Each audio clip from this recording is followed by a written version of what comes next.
What's going on, people? Here we are, number 14 in this vinyl shit. I'm gonna try to get through a whole bunch of records today.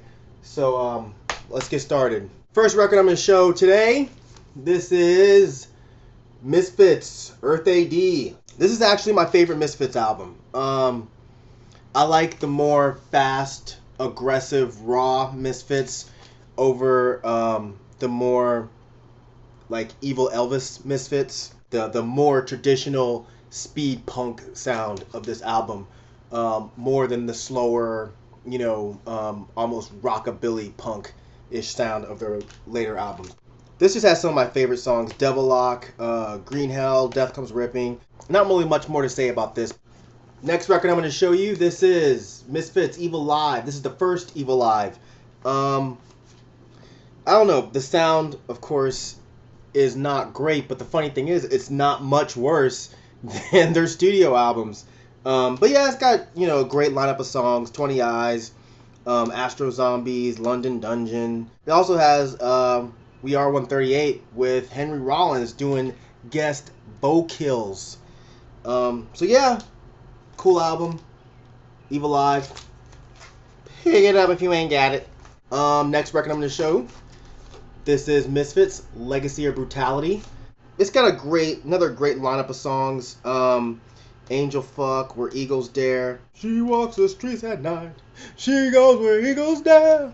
I ain't no goddamn son of a bitch. You better think about it, baby. Halloween, TV Casualty. Just a great lineup of songs. So, classic Misfits, whatever. Next record I want to show you, this is Janelle Monae's Archandroid. Can I say real quick, I got a big crush on Janelle Monae. She is just fucking adorable, man. Look at that. She's so cute. Yeah. This is a nice gatefold LP. Really cool artwork on the inside. Really, really cool artwork. And some credits. Actually, this is like the story kind of the album. It's really interesting, man. Janelle Monae is a very unique, talented person, man. This record, for those of you that haven't heard, it's like a really hard to describe pop album. Not like pop like Britney Spears or something like that, but like just a weird, spacey, I don't know, like the songs are complex and spacey while still sounding retro. And her voice is just absolutely amazing. And the album itself is just super diverse, man. Like, none of the songs sound alike. Like, every song sounds different, but the album is still really cohesive. Some songs sound like Michael Jackson. Some songs sound like Prince. Some songs just sound like a really cool radio song, but just done really, really well. I've had the pleasure of seeing Janelle Monae live quite a few times. And I gotta say, man, like, if you love her albums, you will shit over her live performance, because her live performance is unreal. Not a lot of performers perform like this girl. She's only 20 something. She's definitely not even 30 yet. Next record I'm going to show you, this is Morning Again As Tradition Dies Slowly. This is the only Morning Again I have on wax. Everything else I have is on CD. But yeah, man, these are the homies, man. I've known these guys for a long time. Actually, the last show of my old band, Dom Orion, was with Morning Again. And some of my earliest memories of going to hardcore shows was seeing Morning Again. Yeah, man, these are some great guys, dude. This is not my favorite Morning Again album. It's still great, but I don't know, the recording on this is a little bit muddy. But yeah, it still has that classic Morning Again sound, which was those classic fucking heavy breakdowns with the Slayer-ish riffs. If you're a fan of like later Earth Crisis, Zayo or Shia or something like that, and you've never heard Morning Again, please get off your ass, man. These guys are great. And I know they got back together because I went down to Florida for their reunion show, but I'm not sure if they're still doing shows. I was actually going to show you that they thanked my band in the credits, but I don't think you can see. Yeah, you can't see that. Just take my word for it. I'm a big fucking deal. Let me say, these guys also made one of my favorite t-shirts that I wear all the time. That shit rules. Next record I'm going to show you, this is Morrissey Revelation. I know a lot of you guys, you know I'm a fucking huge Morrissey fanatic, but this is the only Morrissey I have on vinyl. Everything else I have is on CD, so don't hate me. But this in itself is a really fucking cool record. It's unreleased tracks from the first 3 albums, so that would be Viva Hate, Your Arsenal, and Kill Uncle. And these songs are fucking great, man. This is an album like on its own. It's only like what 9 tracks, I think, 9 tracks, and all of them are fucking great. It fits right in with his other records, you know. It has some fucking great songs on here, especially on side B. Lifeguard on Duty, Lifeguard, save me from my life. Honey, you know where to find me. If you can find this, I'm not sure how rare this is anymore. I know this wasn't printed in like a large quantity, but you may still be able to find this somewhere. Really nice blue wax. Blue wax on you bitches. Blue wax on you hoes, man. Get your shit tight, bro. Get your shit tight. Get your shit tight. Next record I'm going to show you. This is Mortiis Stargate. For those of you that don't know who Mortiis is, Mortiis was a bass player in Emperor. Broke away from Emperor to do I don't know, some like weird medieval ambient music, and this was actually the last record he did of that style before he broke off and started doing like weird like EDM goth music. Now that record after this, Smell of Rain, was still great, but this is the last of what they call Era 1. But this is a really nice gatefold LP. Has a spooky picture of Mortiis inside. Has a nice booklet insert, which of course is another picture of him flying. Has some lyrics in there. Hey man, this some deep shit right here. We conquer now this world, weapon in hand and death in our eyes. We march to attack. Soon the folk of here shall feel our wrath and steel. Repeat. Deep on y'all asses, bro. Getting deep on y'all motherfuckers, man. Langston Hughes style, hoes. It's a really cool record, but it's not something you put on just for the fuck of it. You know, you put it on as like cool background music, or if you're like some weird nerd and you're like playing like Dungeons and Dragons or something, I could see you putting this on, or like, you know, I guess it's best for like fucking sword fighting in the woods with your buds. Next record I'm going to show you, this is Motley Crue, Shout at the Devil. Shit, what do I really need to say about this album? I mean, if you fucking heard this, like, come on, like, who hasn't heard this? Great old school heavy metal. You know, make as many jokes as you fucking want, man. This pulled off being heavy, but being perfectly catchy. You know, great playing, great songwriting, you know, great singing, great lyrics. You know, you can laugh at their appearance all you want, but fuck, man. If it wasn't for these guys, you wouldn't have... Well, this is not an insult to them, but you wouldn't have some of these fucking dickhead bands like Vampires Everywhere, or Aiden, or Bullet for My Valentine, you know, and all those other fucking shitty bands that run around with their fucking hair all sticking up with, like, makeup on. Man, fuck that shit, man. When this shit came out, you can call these guys cheesy all you want. When this came out, this was fucking terrifying to suburban white parents. When their fucking kids brought this shit home, they immediately sent them to church. Oh my god, my baby. Bruh. This shit, I don't give a fuck. This shit's tight, man. Next record I'm going to show you, this is Myrninerest. If you watched my best of 2012, you might have remembered me talking about Myrninerest, because their full length was one of my favorite albums of 2012. But this is a soundtrack to the film Journey to Avebury by Derek Jarman. This features Mr. David Tibet of Current 93, Michael Cashmore, Andrew Lyles, and fuck, what's his name? Oh my god. James Blackshaw. Jesus. But yeah. This is excellent. It's mostly just piano and vocals. Not quite Soft Black Star-ish, but more like Hypnagogue. If you heard that album, it's more like that. So if you really enjoyed that album, I think you'll really enjoy this. Limited to 1,000 copies, and your boy got one.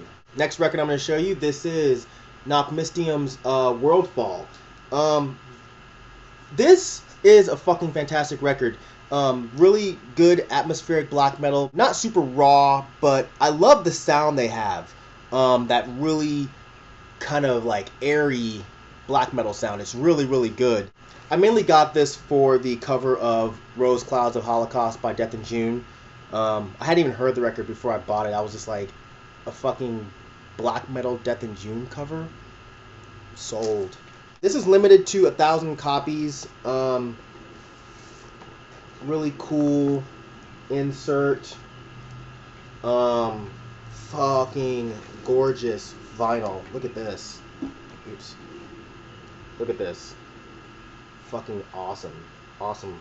If you're into atmospheric black metal that is not quite cult, give Nachtmystium a shot, man. I think they're really good. And they're from the U.S. They're from Illinois, of all places, which is fucking bizarre. But this is a great record, man. Next record I'm going to show you, this is Nachtmystium's Silencing Machine.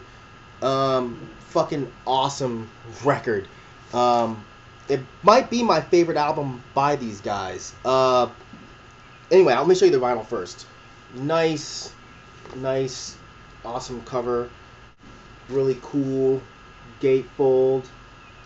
It's on this really awesome, dirty white vinyl. This record is actually really good. I like all their other stuff, but I always felt like their issue was some of their records were a little half-assed. Like, some of them are really good, and some of them just kind of like missed the mark. Just by a little bit, though. I don't think any of their records suck. But this one, it actually seemed like they were really focusing on writing like coherent songs. And they weren't just like a mess of riffs with a wall of fucking noise over it. They were really melodic without sounding too pussy. More melodic like Emperor is melodic, not like fucking Demi Borgir or some bullshit like that is melodic. But yeah, I think you should give this a shot if you like experimental black metal. Like if you're into Bluthaus Nord or maybe Ash Borer. Definitely give these guys a listen, man, because I think this record's fucking fantastic. Next record I'm going to show you, this is fucking Nasty Savage, man. Some fucking old school thrash metal, bruh. Great thrash metal from Florida. Someone said the drummer of this band was the same drummer for Ass Suck, but I've never found anything to support that. So if anybody knows if that was actually true, put it in the comments or shoot me a message. I'm kind of curious. If you're a fan of like Violence or like Anthrax or like really old school Slayer, like Hell Awaits, Show No Mercy style Slayer, you'll probably dig this. It's definitely some fucking tight ass jeans with holes in them, with fucking high top white Reebok pumps style of Hesher metal. You know what I'm saying? Like these motherfuckers ain't no joke. Alright? He ain't playing around with you motherfuckers, man. He ain't playing around. Goddamn Nasty Ronnie. Nasty Ronnie ain't fucking with y'all, man. These dudes, man, he looks kind of like Scott Ian. Scott Ian with like a Mac Tonight Jay Leno chin. I don't know what his problem is. Like he fell asleep or some shit. But either way, don't sleep on this record. That was hella corny, and I ain't gonna cut that out. I'm gonna leave that shit. Next record I'm gonna show you, this is Willie and Leon, One for the Road. This is Willie Nelson and Leon Russell. I found this at a record store. I looked it up because I had never heard of it before, and all these guys were raving about it. So I picked it up. I'll tell you right now, the first record is fucking horrible. It's this really overly typical, just fucking happy bullshit, with Willie Nelson singing and Leon Russell kind of playing in the background and a bunch of other dudes just playing shit. Just happy ass covers of songs. I was so disappointed I almost fucking I almost punched my cat. I was like, dude, what the fuck is this? Then I got to the second record, starting with Danny Boy, and fucking amazing. If this was one record and it was just the second record, this would be one of my favorite releases by Willie Nelson. I think it's laid back, beautifully played ballads. Leon Russell on piano and Willie on vocals, and that's it for the most part. That's it. Because Willie, we all know Willie Nelson can't sing, but there's just a unique passion in his voice that I just love the way it sounds. No one sounds like Willie. No one will ever sound like Willie. Willie is Willie. You know what I mean? If you like Willie, you should definitely give this a listen. Just trust me, all right? If you can listen to the first record, but just start with the second one first, all right? Build your hopes up, let them fall. Next record I'm gonna show you, motherfucker, Nirvana Bleach. I can't say if this is my favorite Nirvana record, but I'm a dork, so I love Nevermind. But this is a close, man, it's almost a close tie with that record, dude, because I love the sound of this. If you've never heard this record, you only heard Nevermind, and you're looking to get into more Nirvana, get all your preconceived notions out of the way. Like, this doesn't really sound that much like Nevermind. This is much dirtier, fuzzier, noisier, has that kind of like nasty Sonic Youth, buzzy kind of guitars. The songs are a lot more raw. Shit, some songs are even fucking heavy, like Paper Cuts and Sifting. Like, they're almost metal. Like, they're fucking heavy ass riffs. It also features Dale Crover from the Melvins on a few of these tracks. He's playing drums. But yeah, man, there's not really anything to say about this, really. It's just a great punk record. That fucking grunge thing, that term means nothing to me. This, to me, is a punk record. This is a dirty ass fucking punk record. Nirvana, man. What else is there to say? Nirvana. Rest in peace, Kurt Cobain, man. Next record I'm going to show you, this is Nurse with Wounds, Soresucker. This was a collaboration between Steven Stapleton and Tony Wakeford. The first track on here is called I Am the Poison. It's really weird, trippy bass played by Mr. Wakeford, along with some really weird vocals, but it also has Steven Stapleton doing a whole bunch of twisted, weird shit in the background like he always does. But it's fucking awesome. The second track on here is called Journey Through Cheese. It's a lot noisier. It's more industrial sounding. It sounds like some kind of weird stamping machine. Just but it's really good. Classic Nurse with Wound, and of course my main man Tony Wakeford. So but yeah, I don't know how many copies this was printed on, but I know it's pretty rare. I haven't seen too many of these, so I mean, you could probably pick it up for like $50 or $60 if you looked hard enough. But yeah, this is a fantastic record.